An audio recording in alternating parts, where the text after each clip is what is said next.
What would you do if losing everything you owned forced you to seek help from the one person you once considered your greatest enemy? Tell us in the comments where you're watching from. My name is Thaddeus Graymont, and I never thought I'd see the day when I'd ride into Apache territory with my hat in my hand, begging for help. But here I was, 30 miles southeast of Tucson, with nothing left to lose except my pride. And that had already been trampled into the Arizona dust, along with everything else I'd ever built. The morning sun beat down mercilessly as I guided my mare, Duchess, through the rocky canyon that marked the edge of what most white folks called hostile territory. 3 days earlier, I'd been a rancher. Now I was just a man with empty pockets, a mortgage notice, and a 16-year-old daughter who deserved better than watching her father's world crumble. "Easy, girl," I whispered to Duchess as she picked her way carefully between the red sandstone formations. Her ribs showed through her coat. We'd been rationing feed for months, and it showed on both of us. The drought had lasted 3 years, turning my once green pastures into cracked earth that couldn't support a jackrabbit, let alone a herd of cattle. But it wasn't just the drought that had broken me. Ezra Blackwood at the Territorial Bank had been calling in loans early, charging interest that would make a highway robber blush. When the rustlers hit us last month and took what remained of my herd, Blackwood swooped in like a vulture, demanding immediate payment. The foreclosure notice was already posted on my gate. I thought about Mary Catherine, my daughter, back at the ranch house. She'd inherited her mother's steel backbone and quick mind, but she was still just a girl who'd already lost too much. First Sarah to childbirth fever, now our home and livelihood. The thought of her watching strangers auction off her mother's belongings made my chest tight with fury and shame. The canyon opened into a wider valley dotted with juniper and mesquite. This was where I'd first encountered Naalnish 5 years ago, during the territorial disputes over water rights. We'd faced each other across a dried creek bed, both armed, both desperate, both convinced the other was the enemy. I'd been wearing a badge then, serving as a deputy to help settle land disputes. He'd been protecting his people's access to one of the few remaining water sources in the region. We'd nearly killed each other that day.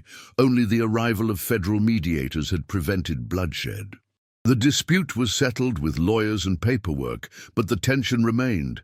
Naalnish and I had regarded each other as adversaries ever since.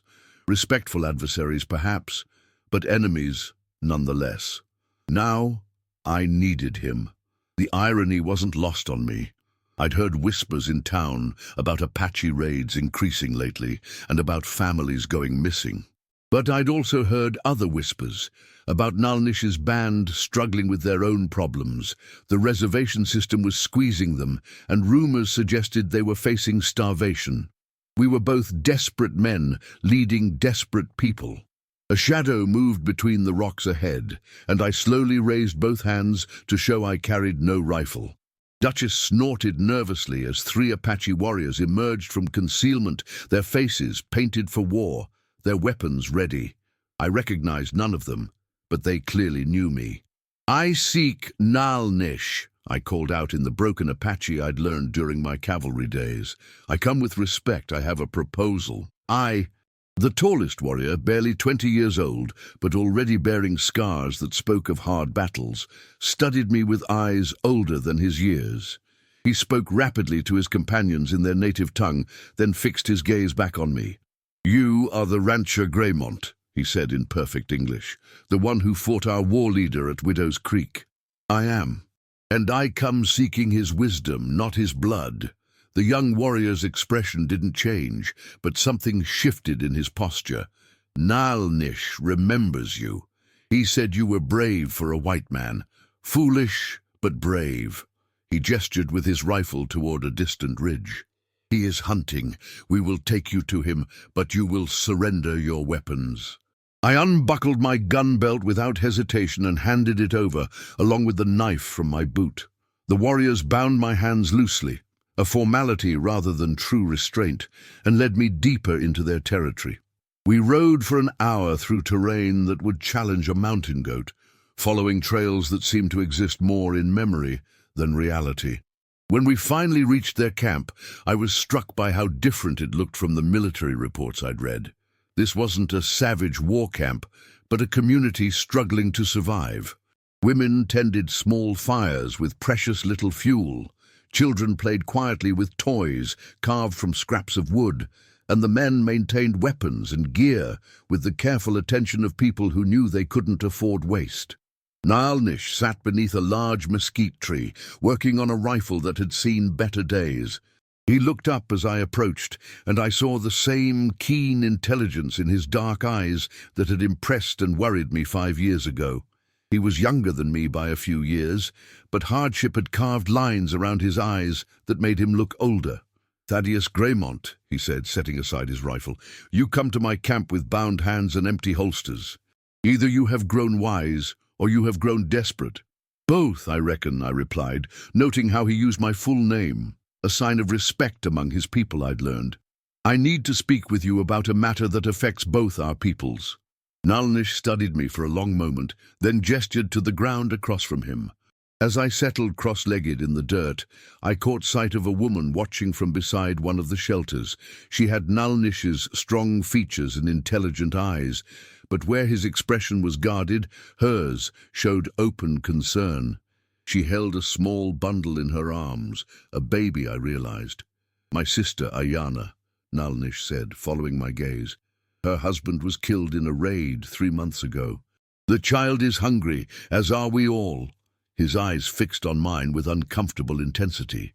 "But I think you know something about hunger and loss, Rancher. The talk in town is that Ezra Blackwood has finally claimed your land." The directness of his statement shouldn't have surprised me. Apache scouts knew everything that happened within 50 miles of their territory. But it still caught me off guard to hear my shame spoken so plainly. "He has," I admitted, "but that's not why I'm here." "Well, not entirely." I took a deep breath, knowing this moment would either save us both or get me killed. "I have a proposal that could solve both our problems. But first, I need to ask you something. Have you noticed anything strange about the recent attacks on ranches? Anything that doesn't follow the patterns, you know?" Nalnish's expression sharpened. "You think like a scout, not a rancher." "Yes, there are things that do not fit. The raiders take cattle but leave horses. They strike at ranches with the weakest defenses, but always the same type of ranch." He paused, considering. "What do you know?" "I know that every ranch hit in the past 6 months had one thing in common. They all owed money to Blackwood's bank. And I know that rustlers don't usually leave behind territorial bank foreclosure notices." The silence stretched between us as Nalnish processed this information. Around us, the camp continued its quiet activities, but I felt the weight of many eyes watching our conversation. "You believe this banker is using Apache raids as cover for his own theft?" Nalnish said finally. "I believe Ezra Blackwood is stealing land and cattle and letting your people take the blame, which means—" A gunshot cracked across the valley, followed immediately by a woman's scream. Nalnish was on his feet instantly, his rifle in his hands. Warriors emerged from every shelter, weapons ready, as a rider thundered into camp. It was one of Nalnish's scouts, his horse lathered with sweat and foam. He slid from the saddle and spoke rapidly in Apache, his words too fast for me to follow. But I didn't need translation to understand the urgency in his voice or the way Nalnish's face darkened with rage. "What is it?" I asked, struggling to my feet with my hands still bound. Nalnish turned to me, his eyes blazing. "Raiders have struck again, but this time they have taken something that cannot be replaced." His voice dropped to a dangerous whisper. "They have taken children, Graymont.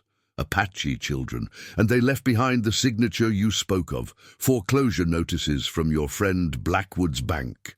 The camp erupted into controlled chaos as warriors prepared for pursuit, but Nalnish held up a hand for silence, his gaze fixed on me with an intensity that made my skin crawl. "It seems, Rancher, that your proposal has become much more urgent than either of us anticipated." Chapter 2. The rage in Nalnish's eyes was matched by the cold fury building in my own chest. "Children. The bastards had taken children. Cut these bonds, I said, stepping forward. Whatever differences we've had, this crosses every line that matters. Nalnish studied me for another heartbeat, then nodded to one of his warriors. The rawhide fell away from my wrists and blood rushed back into my hands. Tell me everything your scout saw, I said, flexing my fingers. Every detail. Until, as Nalnish translated the scout's rapid Apache, the picture that emerged made my stomach turn. A small family group had been gathering piñon nuts in the foothills when armed men surrounded them. 3 children, 2 boys and a girl, all under 12, had been taken. The adults had been left alive but beaten, and among the scattered belongings, someone had deliberately placed a crumpled foreclosure notice from the territorial bank. How many raiders? I asked. 8 men, well armed, well mounted. They moved like soldiers, not like the cattle thieves who have been striking the ranches. I felt the pieces clicking together in my mind, like the mechanism of a well-made rifle. This isn't random, Nalnish. Someone wants it to look like your people are escalating attacks, taking captives now instead of just stealing cattle. But why leave evidence pointing to the bank? Ayana approached us, her baby still in her arms, her face tight with controlled anger. She spoke to her brother in Apache, her voice low but insistent. What does she say? I asked. She reminds me that 3 of our young men disappeared 2 weeks ago while hunting. We assumed they had been caught by cavalry patrols, but now... Nalnish's jaw tightened. Now I wonder if they were taken for the same purpose as these children. Which is, to be blamed for raids they did not commit, or to be forced to commit them. His eyes met mine. Your banker friend is very clever, Greymont. He creates the problem and provides the solution. I thought about Ezra Blackwood, his soft hands, his expensive suits, his way of smiling while he destroyed people's lives. He'd been buying up land throughout the territory for the past 2 years, always at prices far below market value, always from desperate families who had nowhere else to turn. We need to track them, I said. How fresh is the trail?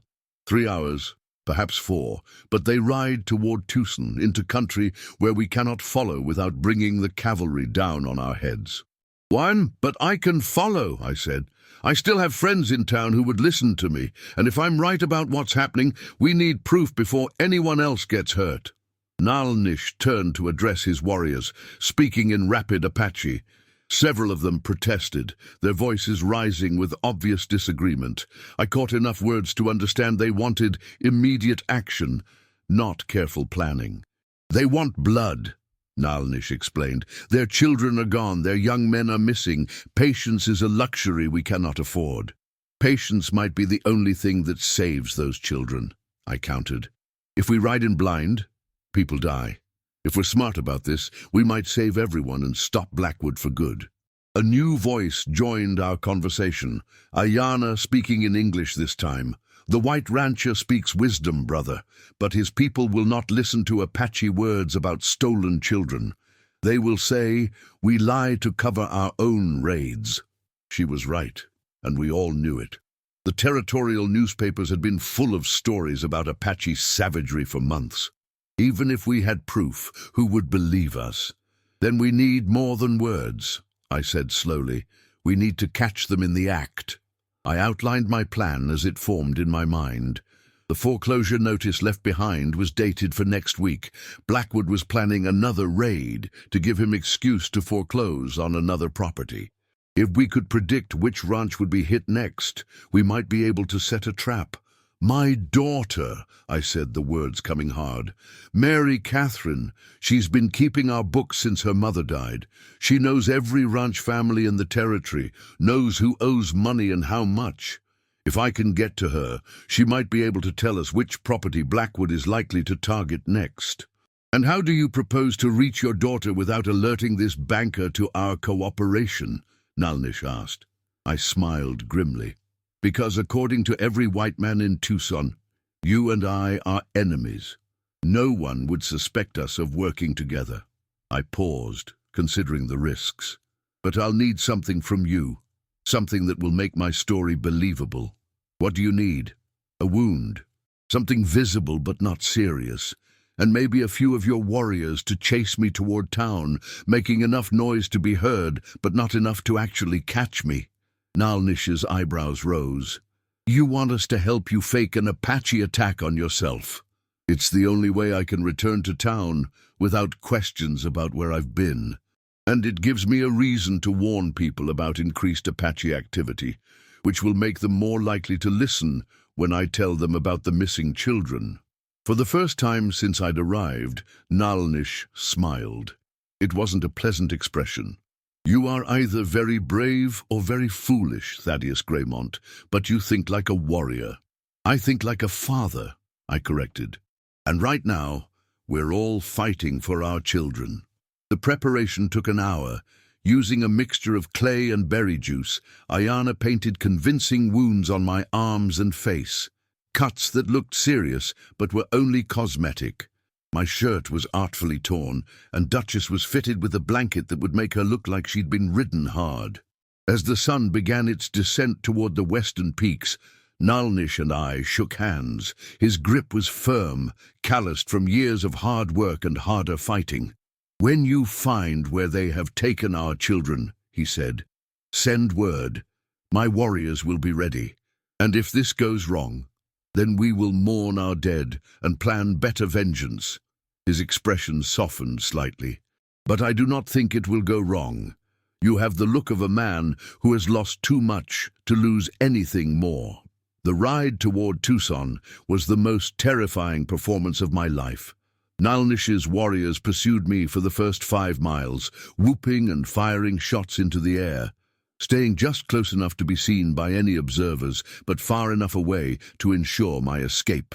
By the time I reached the outskirts of town, Duchess was genuinely winded, and my fake wounds looked convincingly real in the fading light. Sheriff Sam Morrison met me at the edge of Main Street, drawn by the sound of gunfire and the sight of me riding hard.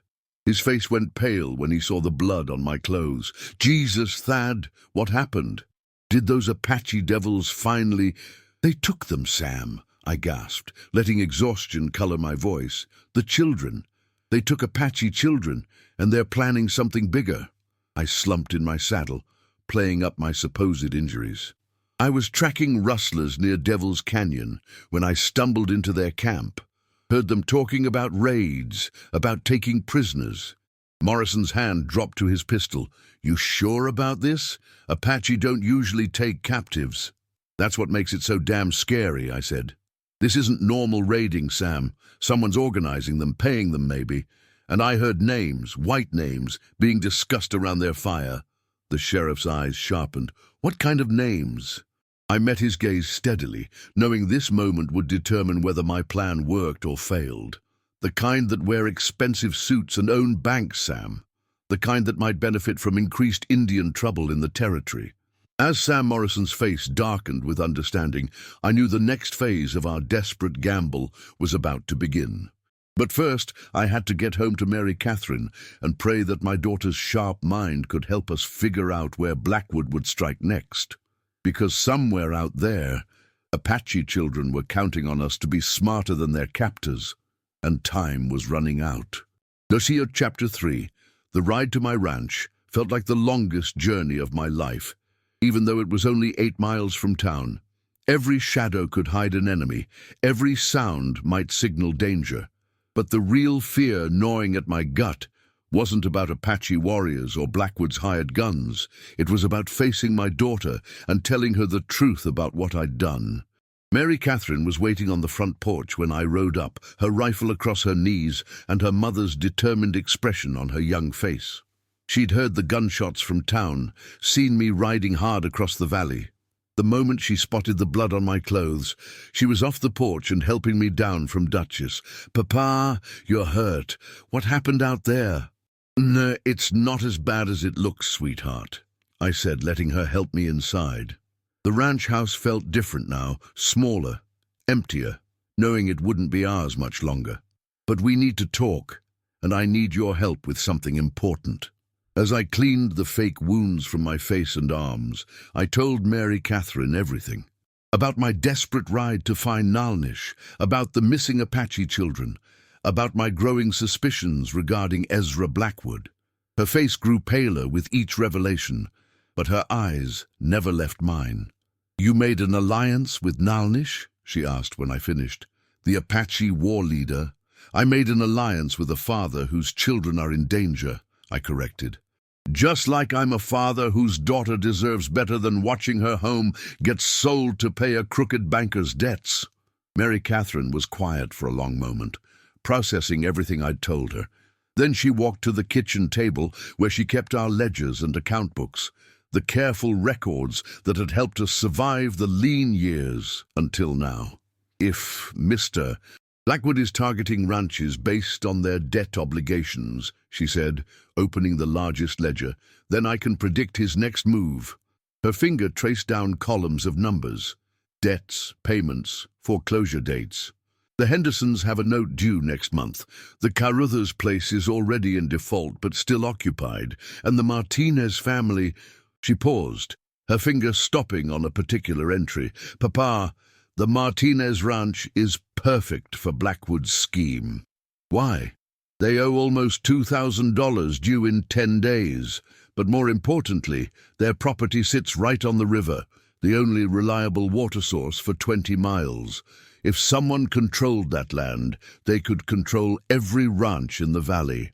I studied the map she spread across the table, seeing the strategic importance of the Martinez property. It was isolated enough for a fake raid to go unwitnessed, valuable enough to be worth stealing, and the family was vulnerable: an aging rancher, his wife, and their teenage son. "There's something else," Mary Catherine continued, her voice dropping. "Maria Martinez was in town yesterday. She mentioned that men had been surveying their property, asking questions about water rights and mineral deposits. Official-looking men with papers from the territorial government. Blackwood's getting ready to make his move," I realized. "The raid will give him excuse to foreclose immediately, and then he'll have the water rights sewn up before anyone can object." A knock at our door interrupted my thoughts. Mary Catherine and I exchanged glances. Visitors after dark usually meant trouble. I grabbed my rifle and moved to the window, peering out into the moonlit yard. Sheriff Morrison stood on our porch, but he wasn't alone. Behind him, barely visible in the shadows, I could make out the shapes of 2 other men. My blood ran cold when I recognized one of them, Ezra Blackwood himself. "Mr. Graymont," Morrison called, "I need to speak with you about your encounter with the Apache today." I opened the door cautiously, keeping my rifle ready. Blackwood stepped forward, his pale face reflecting the lamplight from inside our house. He was younger than me, maybe 40, with soft features that belonged behind a desk rather than on the frontier, but his eyes were hard as river stones. "Sheriff Morrison tells me you had quite an adventure today," Blackwood said, his voice smooth as silk. "Apache raiders, missing children, conspiracy theories." He smiled, but there was no warmth in it. "Sounds like the ravings of a man under considerable stress. Sounds like the observations of a man who knows trouble when he sees it," I replied evenly. "Of course, stress can make a man see things that aren't there, or imagine threats where none exist."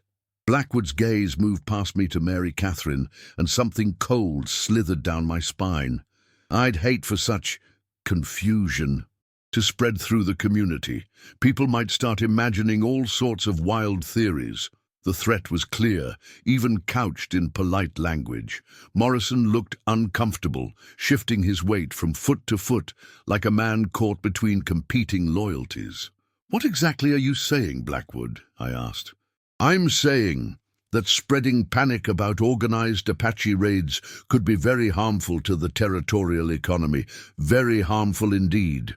He stepped closer, lowering his voice. "I'm also saying that a man facing foreclosure might be tempted to point fingers at innocent parties rather than accept responsibility for his own failures." "Papa," Mary Catherine said quietly from behind me, "perhaps these gentlemen would like to see our account books, to verify that we've been keeping accurate records." Blackwood's smile faltered for just a moment, so briefly I might have imagined it. But Mary Catherine had noticed something I'd missed. Her offer to show the books wasn't random. She'd found something in those ledgers that Blackwood wouldn't want anyone to see. "That won't be necessary," Blackwood said quickly.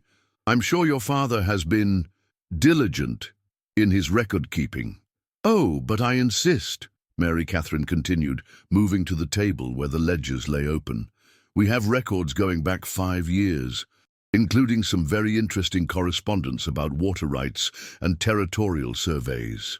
Now Blackwood's composure cracked completely, his face flushed red, and his hand moved unconsciously toward his coat, where I suspected he carried a derringer. "Sheriff," he said tightly, "I think we should be going. Mr. Graymont clearly needs rest to recover from his ordeal." But Morrison was studying both men with new interest. Whatever he'd seen in Blackwood's reaction had awakened the lawman's instincts. "Actually," Morrison said slowly, "I'd like to hear more about these surveys you mentioned, Miss Mary Catherine. The territorial government hasn't authorized any new surveys in this area." The silence stretched like a taut rope. Blackwood's eyes darted between Morrison, Mary Catherine, and me, calculating odds and options. Finally, he forced his smile back into place. "Gentlemen, I believe there's been a misunderstanding. Perhaps we could discuss this matter privately, Sheriff, in town tomorrow." "Perhaps we could," Morrison agreed, but his hand rested on his pistol grip, and his eyes never left Blackwood's face. After they left, Mary Catherine and I sat at the kitchen table, both of us shaking slightly from the encounter. "He knows we're onto him," I said. "Yes, and that means he'll move faster than we expected." Mary Catherine opened the ledger again, pointing to a notation I'd missed earlier. "Papa, look at this. 3 of the ranches that were raided had all received territorial survey visits in the weeks before the attacks. I recorded it because it seemed odd. Why survey land that was already privately owned? Because he needed to know exactly what he was stealing, I realized. Property lines, water sources, mineral rights. I stood up, my mind racing. "Mary Catherine, I need you to ride to town first thing in the morning. Find Morrison and tell him everything we've discussed. But more importantly, I need you to get word to the Martinez family." "What about you?" "I'm going back to Nalnish. If Blackwood is moving his timeline up, we need to be ready." I paused, looking around our kitchen one more time. "And, sweetheart, pack whatever you can carry. Whether our plan works or not, I don't think we'll be coming back here." As I saddled Duchess for another night ride, I couldn't shake the feeling that we were running out of time. Somewhere in the darkness, Apache children were depending on an unlikely alliance between their people and mine. And somewhere else, Ezra Blackwood was planning his next move in a game where the stakes were measured in lives and land. The moon was setting as I rode toward Apache territory, carrying news that would either save us all or get us killed. But for the first time in months, I felt something I'd almost forgotten: hope. Not just for my daughter and myself, but for the possibility that enemies could become allies when faced with a greater evil.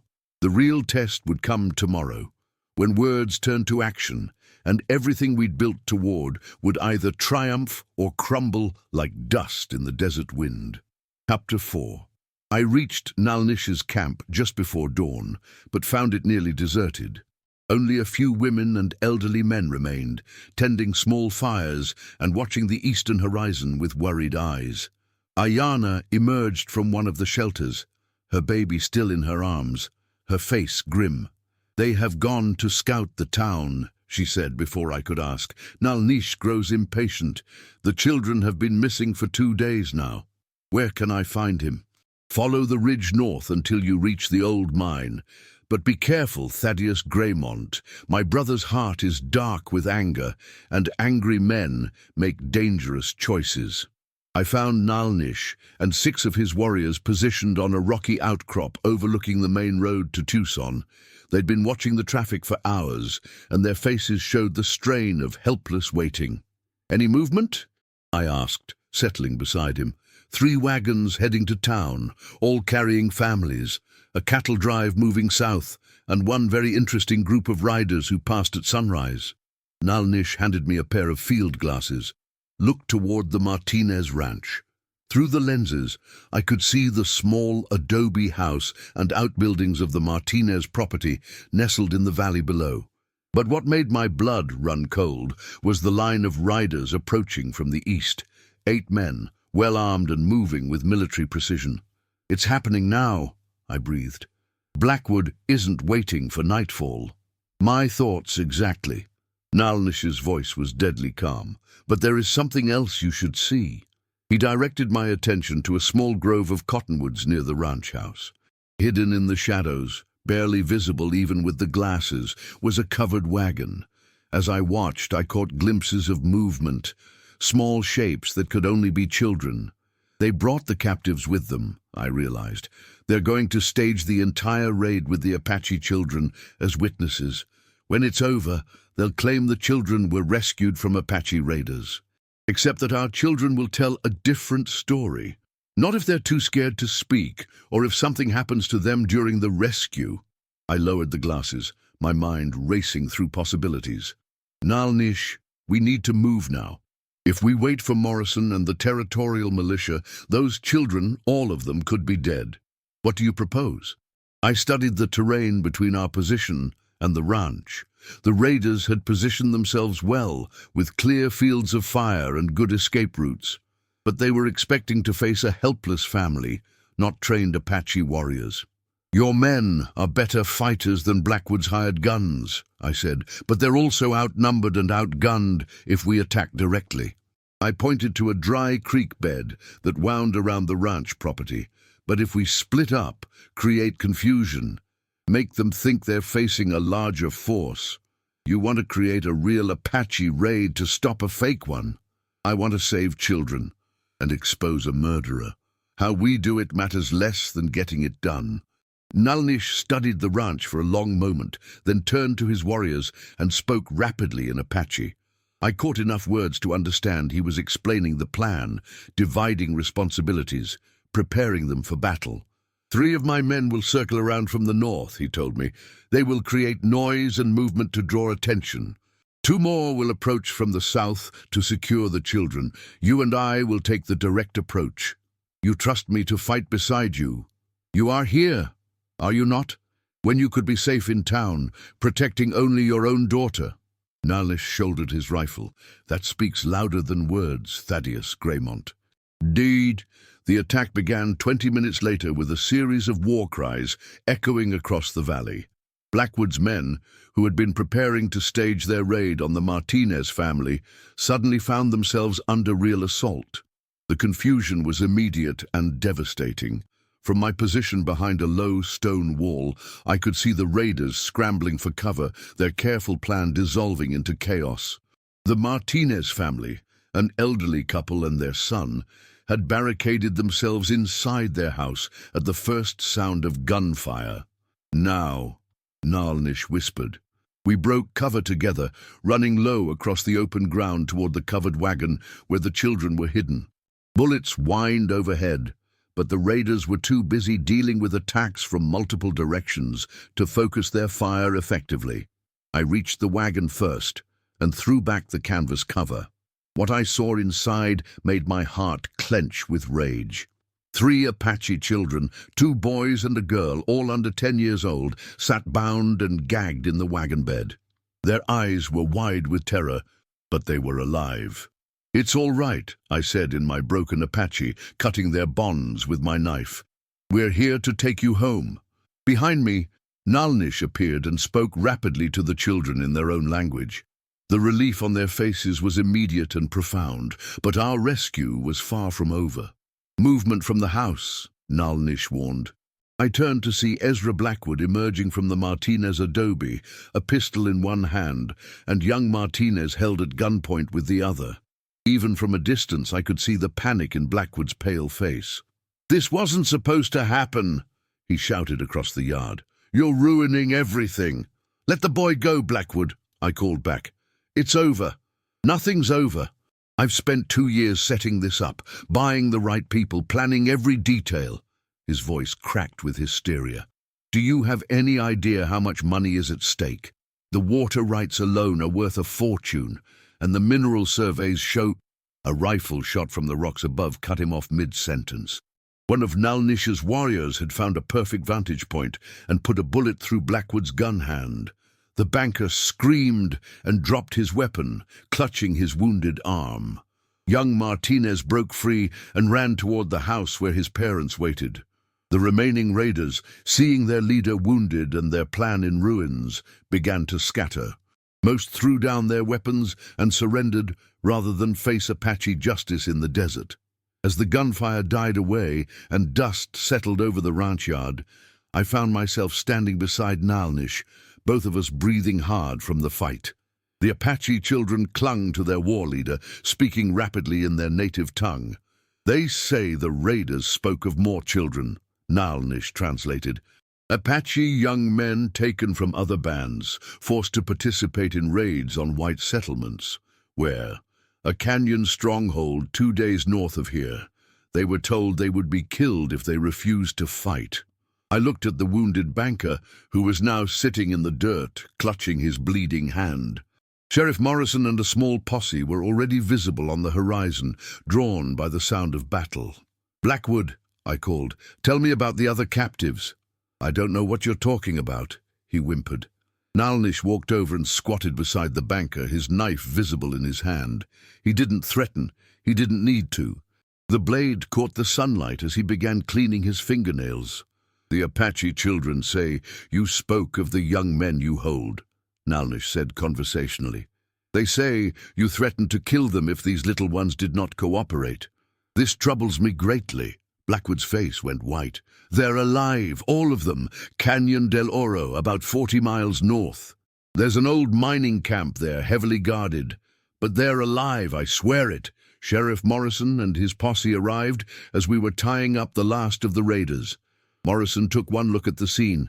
Apache children being comforted by their rescuers. The Martinez family safe, Blackwood wounded and babbling confessions, and shook his head in amazement. "Jesus, Thad. When you said there was a conspiracy, I thought you might be stretching things. But this—" He gestured at the evidence scattered around the ranch yard. "This is going to make headlines from here to Washington." "The headlines can wait," I said. "There are still Apache captives being held north of here, young men who were forced to participate in raids against their will." "No, we'll organize a rescue mission," Morrison promised. "But first, I need statements from everyone involved." As the afternoon wore on, the full scope of Blackwood's scheme became clear. He'd been systematically targeting ranches with valuable water rights, using fake Apache raids to justify foreclosures and territorial intervention. The captive Apache youth had been forced to participate in some of the raids, creating genuine witnesses to Apache aggression while ensuring they could never safely return to their people. It was a plan that might have worked, if not for the desperation that drove two former enemies to trust each other. Later that evening, as we prepared to ride north to free the remaining captives, Nalnish and I sat by a small fire watching our children, Apache and white alike, sharing food and stories despite the language barrier. "What happens now?" I asked. "After we bring back your young men, now we decide if this alliance was temporary convenience or something more lasting." Nalnish poked at the fire with a stick, sending sparks spiraling into the darkening sky. "Your people and mine have been fighting over this land for generations, but perhaps there is another way." "What kind of way?" "The Martinez family has offered to sell their ranch to prevent further trouble. They are good people, but they are afraid." He looked at me directly. "What if it was purchased by partners? Apache and white, working together, sharing the water, sharing the profits." I thought about Mary Catherine, about the future I wanted to build for her in this harsh but beautiful territory. I thought about the children playing around our fire, and about the possibility of something better than the endless cycle of mistrust and violence. "I reckon," I said slowly, "that would depend on finding partners who trust each other enough to make it work." Nalnish smiled, the first genuine smile I'd ever seen on his face. "I think such partners might be found, Thaddeus Graymont, if they are brave enough to try." 3 days later, We rode back into Tucson with the rescued Apache youth and enough evidence to hang Ezra Blackwood 3 times over. The territorial governor himself came to oversee the trials, and the story made newspapers as far away as Chicago and New York. But the real change began more quietly, in small acts of cooperation between communities that had been enemies for too long. Apache guides began working with white ranchers to find water sources. White families shared medical supplies when Apache children fell sick. And slowly, carefully, trust began to grow where only fear had existed before. Mary Catherine and I never did lose our ranch. With Blackwood's crimes exposed, his illegal foreclosures were overturned. But we chose to sell anyway, using the money to buy partnership shares in the new cooperative ranch that Nalnish and I established in the Martinez Valley. It wasn't easy.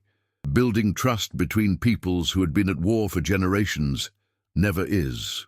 But as I watched my daughter learning Apache words from Ayana's children and saw young Apache men working alongside white cowboys during roundup season, I knew we'd found something worth fighting for. Sometimes the greatest victory isn't defeating your enemy, it's discovering you never needed to be enemies at all.